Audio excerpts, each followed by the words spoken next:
Agora foi, né? Foi. Pronto, Fábio.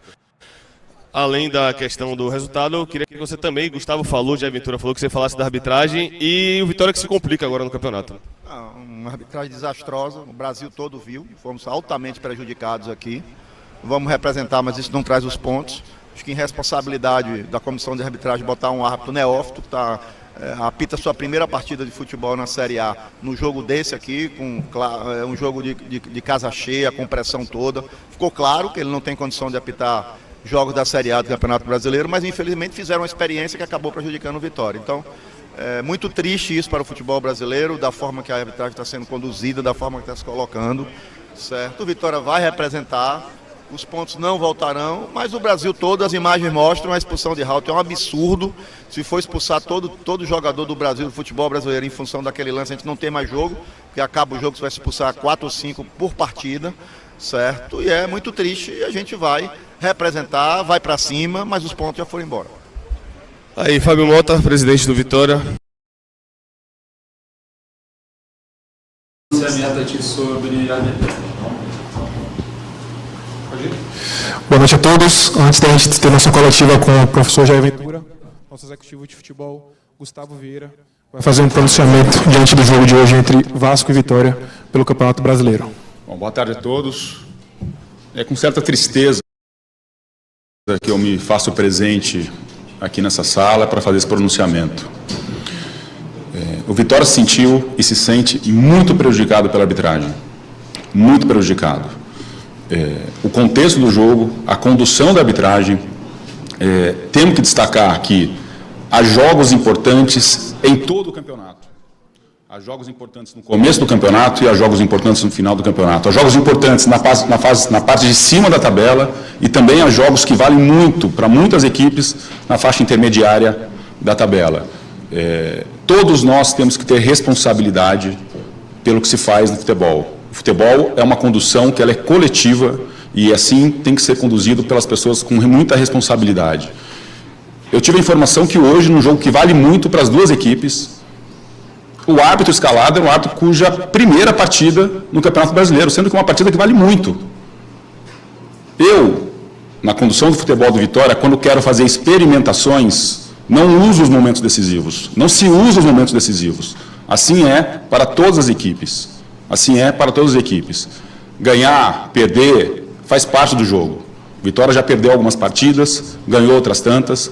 Agora, queria eu estar dentro do vestiário, pessoalmente, com a tristeza de um jogo bem jogado, com uma derrota que poderia ter sido justa, e aí eu me refiro não só à equipe do Vasco da Gama, uma equipe gigante, uma equipe de tradição, que briga pelo seu campeonato.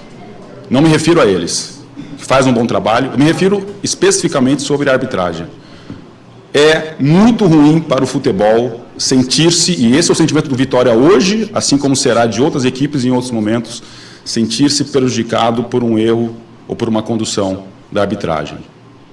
8 minutos há tempo que não se vê no futebol. 8 minutos.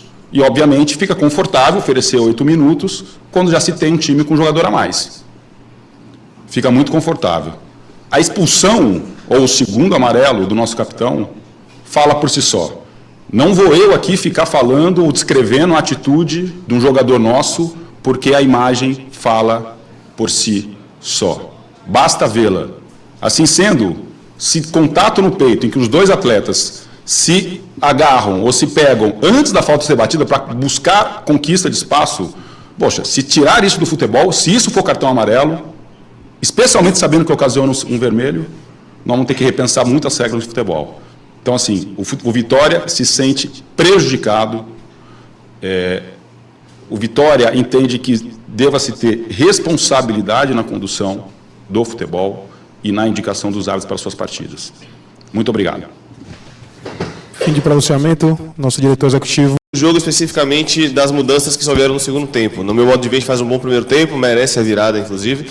E no segundo tempo a equipe tem muita dificuldade quando volta e acaba sendo pressionada pelo Vasco. Para não ser engenheiro de obra pronta, porque depois é sempre fácil falar, quando a gente tem ali por volta dos 14, 15, a gente comenta que o time estava muito desgastado também pelo sol, pelo contexto do calor, e que já não seria o momento de fazer alguma alteração. Acaba que a gente tem um gol anulado, acaba tomando o segundo e, consequentemente, a virada. A gente consegue empatar o jogo e as mudanças só vêm, salvo engano, aos 36. Queria entender por que, na minha opinião, claro, entrando na opinião, porque a demora em mexer e se você vê também que acabou demorando ou o contexto do jogo acabou levando para isso. Obrigado. De nada, boa noite. Olha, eu achei, como você falou dos elogios do primeiro tempo, eu achei que no segundo a gente manteve uma organização muito boa. O Aiton é um cara extremamente cumpridor de função, assim como o Eric, e seriam as duas mudanças que nós iríamos fazer, igual nós fizemos no jogo, na nossa vitória contra o Ceará.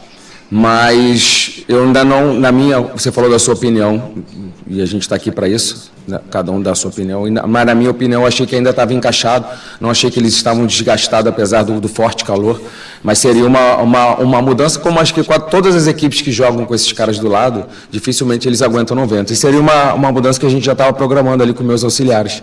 Aí teve a situação da expulsão, a gente muda, né? A gente ainda consegue fazer um gol com um jogador a menos. Mas assim, cara, eu acho que o jogo estava, para quem está em casa então, aquele jogo da TV, né, quase que eu falo a emissora, mas do jogo da TV foi um jogo bom, né, mas não tem como a gente não falar da situação do Fernando, né, cara, infelizmente, na minha opinião, cara, todo mundo vai ter seu primeiro jogo, eu tive meu primeiro jogo na Série A, mas ele acabou sendo determinante no jogo, porque ele tira um cara nosso, de uma maneira que não foi.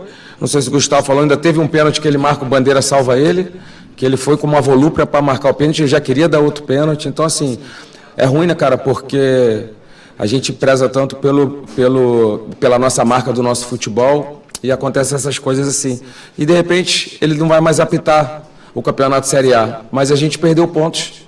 E, de repente, esse um ponto poderia ser um ponto que nos dá uma permanência lá na frente. Só que ninguém vai lembrar disso quando chegar na última rodada. Que a gente fez um jogo de igual para igual, que a gente saiu na frente 2 vezes jogando em São Januário, que a gente fez um jogo extremamente equilibrado, até, mesmo você falando que os caras vieram mais para cima, acho que normal pelo mandante estar perdendo, a torcida vaiando e empurrando, depois de uma derrota que eles tiveram contra o Palmeiras, era mais que normal que eles viessem para cima. Como a gente foi para cima do Grêmio quando a gente estava perdendo, acho que isso é normal do futebol. Só que a gente estava um jogo extremamente equilibrado. Só que com a expulsão acabou o desequilíbrio. E eu falo mais. Eu cheguei aqui, eu tenho 10 dias de clube. Tenta lembrar para mim um jogo que o Vitória estava precisando do resultado e que teve 8 minutos ou mais a nosso favor. Tenta lembrar. Pode pesquisar e depois me manda se eu estiver errado. Eu não pesquisei, tá? Eu só quero que pesquisem e me mostrem um jogo que a gente teve 8 minutos. No primeiro tempo teve parada técnica. Ele deu 5 minutos. No outro VAR foi rápido. Ele foi ali, já viu, já voltou. Ele deu 8 minutos. Então, assim, infelizmente, ele teve uma noite infeliz, uma tarde para a noite, e que acabou prejudicando a nós, o Vitória, né? Então, mais ninguém, e a gente fala que, cara, eu acho que dificilmente nos programas que avaliam a arbitragem vão falar que a situação do Halter foi agressão, ou foi alguma coisa. Ele sabe que ele não podia dar o vermelho, que o VAR poderia chamar. Ele deu um amarelo. E o Robert Renan estava amarelado, matou um contra-ataque, ele não deu o amarelo, porque ele sabia que ele já tinha um amarelo e ia estragar o jogo. Só que ele preferiu estragar o jogo para o nosso lado. Essa é a grande verdade. E tudo que eu falar aqui vai ser desculpa, mas as imagens estão aí. A semana toda vai todo mundo falar que a gente tinha razão, só que os pontos não vão voltar. Não vão voltar. Essa é a grande verdade. Tivemos erros. Tivemos acertos. Vamos corrigir. Mas foi determinante. Você jogar com um a menos na casa do adversário, a igualdade acaba, né? As chances de você mudar o Mateuzinho, que era um jogador